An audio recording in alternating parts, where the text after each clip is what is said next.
नमस्कार। एक बहुत बड़ा सवाल। क्या हमें अपने सारे काम छोड़ देने चाहिए या फिर बिना किसी नतीजे की परवाह किए बस उन्हें करते रहना चाहिए? देखिए, यही सवाल भगवद गीता के दिल में है और आज हम इसी रहस्य को खोलने वाले हैं। यही तो वो दुविधा थी जिसने अर्जुन को कुरुक्षेत्र के मैदान में बिल्कुल उलझा कर रख दिया था। क्या सब कुछ छोड़ दिया जाए या फिर बिना किसी उम्मीद के बस अपना कर्तव्य निभाया जाए? सच कहूं तो ये एक ऐसा सवाल है जिसका सामना हम सब अपनी जिंदगी में कभी ना कभी तो करते ही हैं। तो चलिए देखते हैं कि आज की हमारी यात्रा कैसी रहेगी। हम शुरुआत करेंगे अर्जुन के सवाल से, फिर श्री कृष्ण के बताए दो रास्तों को समझेंगे, कर्मयोगी के राज को जानेंगे और देखेंगे कि असल में काम करता कौन है, फिर संभाव की दृष्टि और आखिर में शांति के अंतिम मार्ग तक पहुंचेंगे। तो शुरुआत करते हैं। मजे की बात यह है कि गीता का पूरा 5वां अध्याय असल में अर्जुन के बस इसी एक सवाल का जवाब है, कर्म करें या त्याग दें, इसी संघर्ष का जवाब। अर्जुन यहाँ बिल्कुल कंफ्यूज्ड है। वो कृष्ण से सीधे सीधे पूछते हैं, हे कृष्ण, आप कभी कर्मों के संन्यास की तारीफ करते हैं और फिर कर्मयोग की प्रशंसा करते हैं। मुझे एकदम निश्चित करके बताइए, इन दोनों में से मेरे लिए सबसे अच्छा रास्ता कौन सा है? चलिए अब देखते हैं कि श्री कृष्ण इस बड़ी दुविधा का समाधान कैसे करते हैं। वो दो अलग अलग रास्ते सामने रखते हैं, लेकिन कहते हैं कि मंजिल दोनों की एक ही है। तो आखिर ये दो रास्ते हैं क्या? देखिए, पहला है कर्म संन्यास, जिसका मतलब है मन से ये भाव ही निकाल देना कि मैं कुछ कर रहा हूं, और दूसरा है निष्काम कर्मयोग, यानी अपने हर काम को बिना किसी स्वार्थ के एक कर्तव्य समझकर ईश्वर को समर्पित कर देना। और यहीं पर एक बहुत ही दिलचस्प बात सामने आती है। श्री कृष्ण कहते हैं कि ये दोनों रास्ते भले ही देखने में अलग अलग लगे, पर दोनों ही आपको एक ही मंजिल पर ले जाते हैं, परम कल्याण यानी मोक्ष। लेकिन इसके बाद वो एक बहुत साफ फैसला सुनाते हैं। वो कहते हैं कि इन दोनों में से भी निष्काम कर्मयोग श्रेष्ठ है। और वजह यह है कि इसे साधना, इसका अभ्यास करना कर्म संन्यास के मुकाबले ज्यादा आसान है। मतलब कितना प्रैक्टिकल नजरिया है कि जो रास्ता सबके लिए सुलभ हो वही बेहतर है। अच्छा, तो ये निष्काम कर्मयोगी होता कौन है? उसकी सोच कैसी होती है? क्या है उसका रहस्य? चलिए अब इसे समझते हैं।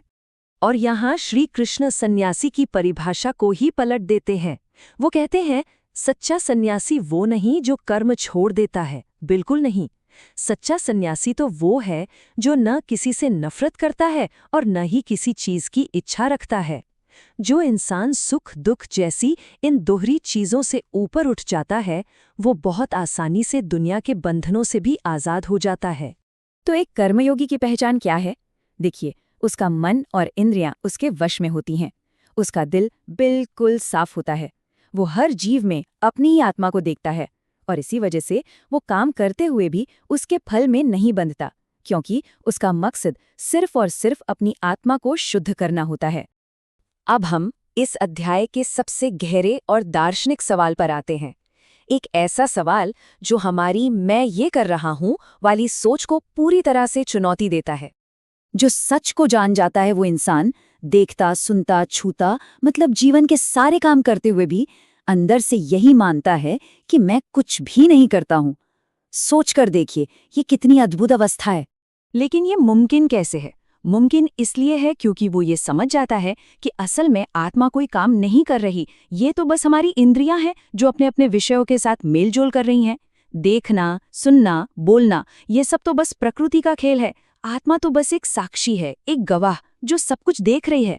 इसके लिए एक बहुत ही सुंदर उपमा दी गई है।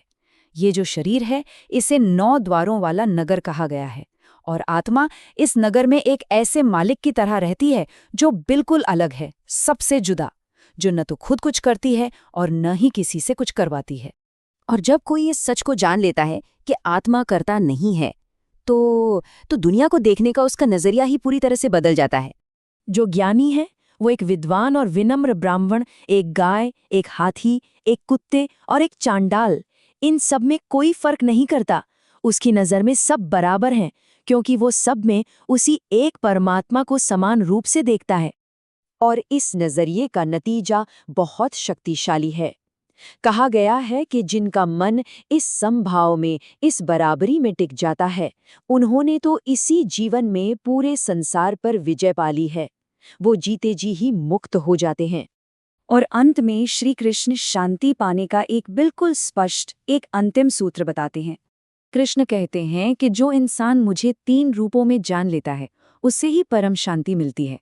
पहला, मुझे सभी यज्ञों और तपस्याओं का भोक्ता यानी आनंद लेने वाला जाने। दूसरा, मुझे सभी लोगों का स्वामी माने। और तीसरा, मुझे सभी प्राणियों का सच्चा दोस्त और हितैषी समझें। बस यही ज्ञान शांति का अंतिम मार्ग है। तो अंत में सवाल यही आकर खड़ा होता है कि क्या इस भागदौड़ भरी जिंदगी में अपने सारे कर्म करते हुए, बिना कुछ भी छोड़े, असली शांति पाना मुमकिन है? और गीता का 5वां अध्याय कहता है, हाँ, बिल्कुल संभव है।